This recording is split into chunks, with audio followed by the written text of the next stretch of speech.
আসসালামু আলাইকুম। আজকে প্রবাস তথ্য সেন্টার প্রবাসীদের কথা বলে প্রবাসীদের সাথে চলে। মালয়েশিয়ায় শ্রমবাজার খোলার নতুন অনিশ্চয়তা দেখা দিয়েছে। 1 বছরের বেশি সময় ধরে বন্ধ রয়েছে মালয়েশিয়ায় বাংলাদেশি কর্মী পাঠানোর সুযোগ। চলতি বছর 2 বার জয়েন্ট ওয়ার্কিং গ্রুপের বৈঠক হলেও সিন্ডিকেট ও নিয়ম সংক্রান্ত জটিলতায় এখনও কার্যকর সিদ্ধান্ত পৌঁছানো যায়নি।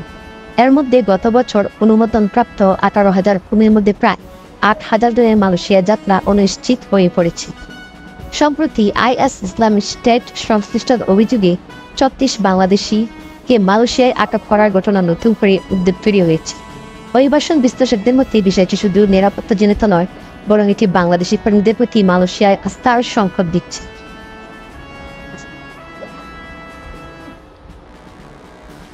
এই মুহূর্তে কি করা প্রয়োজন?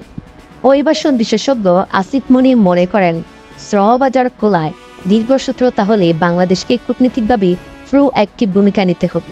তিনি বলেন, জয়েন্ট ওয়ার্কিং গ্রুপের বৈঠক দ্রুত পুনরায় আয়োজন করা জরুরি। বাংলাদেশ চাইলে আটক কর্মীদের বিষয়ে মালয়েশিয়ার সঙ্গে যৌথ তদন্ত করতে পারে। আগ্রহী কর্মীদের ব্যাকগ্রাউন্ড চেক করে মালয়েশিয়াকে আশ্বস্ত করা যেতে। বর্তমান সরকারের অবস্থা। মালয়েশিয়ার পক্ষ থেকে এখনো আনুষ্ঠানিক কোনো মন্তব্য নাইলেও সংশ্লিষ্টরা মনে করছেন বিষয়টি অত্যন্ত কূটনৈতিক গুরুত্বের সাথে দেখা উচিত, যেন বাংলাদেশ শ্রমিকরা পুনরায় বৈধ উপায়ে মালয়েশিয়ায় কাজের সুযোগ পায়। এই ছিল আজকে প্রবাস তথ্য সেন্টারের সর্বশেষ আপডেট। পরবর্তী আপডেট পেতে চাইলে সঙ্গে থাকুন। ধন্যবাদ।